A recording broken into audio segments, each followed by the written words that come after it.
every single morning at 5:30 on the dot, my phone would ring. Steve, this is John Walker. How you doing, man? It's going to be a great day. How you feeling?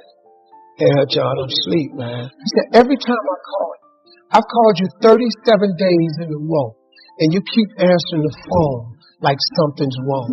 He said, man, when you going to change your attitude?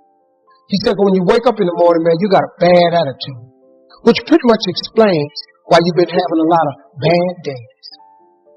And he said, man, I hate that about you, man, because you're such a cool dude. You got so much potential. He said, man, I'm sorry to bother you. And he hung the phone up. Next morning, I'm damn near sitting up in the bed. Hello? Hey, Steve, it's John Walker. I said, hey, John, what's happening, man? What's going on with you, baby? I said, it's Steve Harvey, man. He said, Steve, how's it going? I said, man, I'm having a great day, man. I'm having a great day, John, man. You don't believe it, man. I got some great stuff going to be happening. He said, man, you my man. Click, and he hung up. You didn't cause the storm. The storm is not your fault. It's not like Peter went in the wrong direction. It's not like this guy knew that this guy was going to pass out on the plane. You did not cause the storm. So stop allowing that voice to accuse you.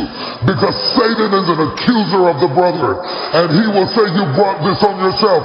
You're a fool. You shouldn't have never done it. You must have lost your mind. What is it about you that made you think you could do something that big? You must be crazy. You must know storms come to everybody. Anointed people, saved people, unsaved people, backslidden people, whorish people, straight people, gay people, cute people, ugly people, fat, bone-legged people. Everybody has storms.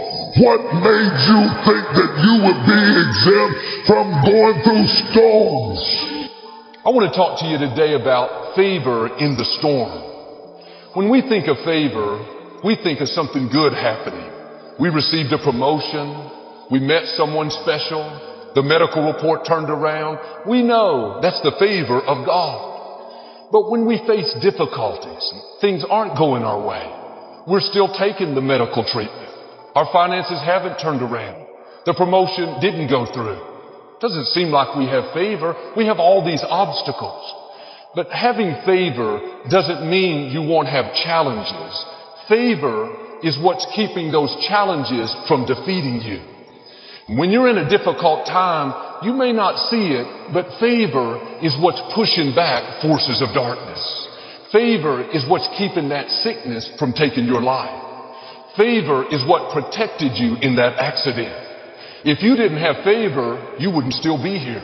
The enemy would have taken you out.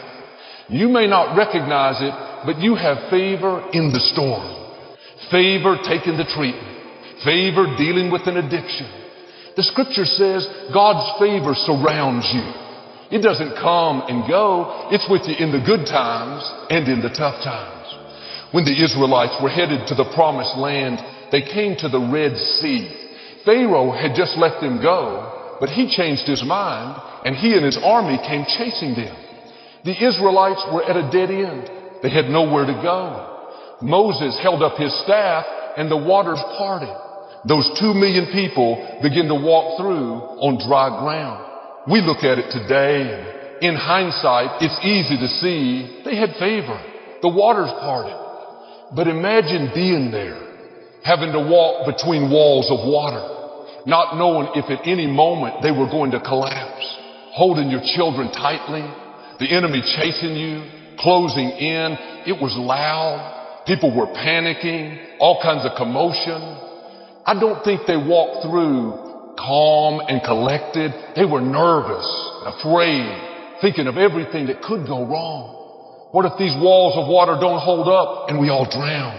What if we won't make it through in time? What if the Pharaoh catches us? There were 1,000 things they could have worried about. It wasn't until they got to the other side, until they were back on land, that they began to rejoice. Then they knew they had favor. The truth is, they had favor the whole time, they just couldn't see it. Favor is what was holding back the walls of water.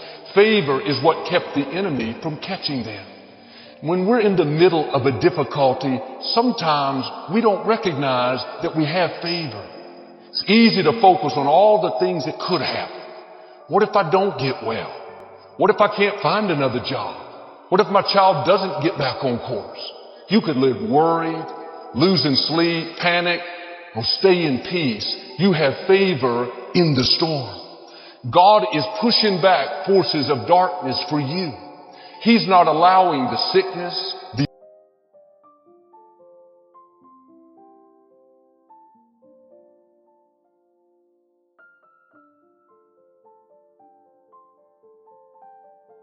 A lot of people don't want to fail. Fear of failure, fear of success, and guess what else? Fear of the unknown. I saw a guy last week, came up to visit me, haven't seen him for years. Bob Boyd from Columbus, Ohio. Bob Boyd introduced me to motivational tapes, introduced me to a lot of motivational speakers and positive thinking, and a multi-level marketing company at that time called Bestline Products had an inspirational leader named Bill Bailey. Jim Rohn was in that as well. And so Bob Boyd, that folded.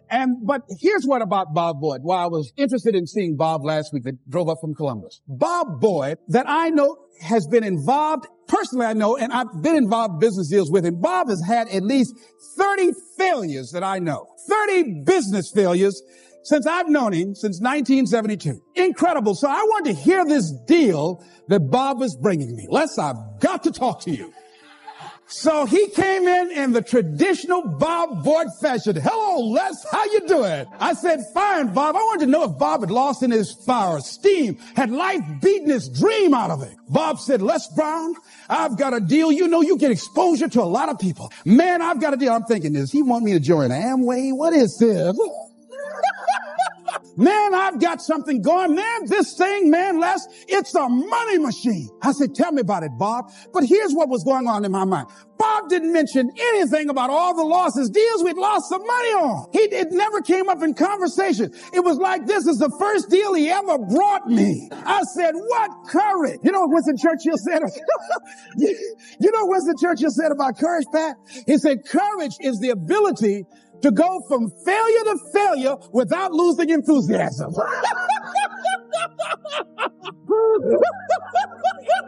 So you want to courageously hold on to your dream and not lose enthusiasm. See, Bob has not internalized failure. Things just didn't work out the way he wanted them to work out. He's still looking for his pot of gold at the end of the rainbow. And he was so fired up, traditional Bob Boyd fan. He took his coat off. Les, let me tell you something, man.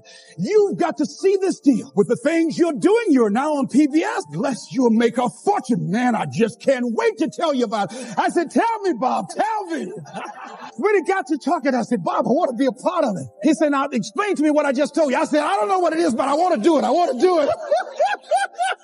I didn't even know. See, you get fired up about something. People will come to see you burn. They want to go too.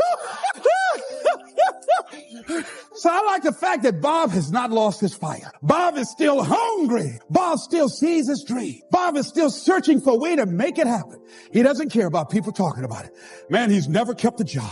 Guys had 15 or 20 different jobs, all these business deals. Bob has turned a deaf ear to that. A guy in Los Angeles, all over the front page of the newspaper, he just passed the bar after taking it 48 times.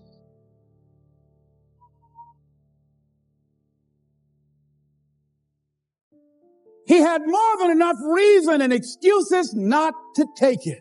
His son has a law firm. He could have been a legal assistant, a clerk. And people all of a sudden used to laugh at this guy. He was a laughing stock. Are you taking the bar lately? Can you imagine what they did to this dude? Know what I got is man making a career taking the bar. But by the way, he needed to make a career to pass it. People will do that too. You know, people talked about John Kennedy Jr. failing the bar. Did you read in the newspaper that he passed? I didn't see that, but did they make a bigger deal about him passing as they did when he failed? No, you know why? People like to see you fail. They like to see that. People are like that. I don't know why it's set up like that. I was on the expressway. Traffic was jammed up. You know what was happening? It was an accident. But people pull over to the side to get out of their car to go look, to see somebody else's suffering. That's why talk shows are so popular. So people like to hear other people's misery, get it caught up in that. Then they go magnify it in their own lives because that's all they focus on. I better not catch you going to any accidents here. Bob Boy went to conquer his volcano like that gentleman who decided it doesn't matter how many times I fail. I'm going to courageously pursue it. I don't care what people say. I don't care what they think. This is something that I want that gives my life meaning and value. You got a volcano like that in you somewhere.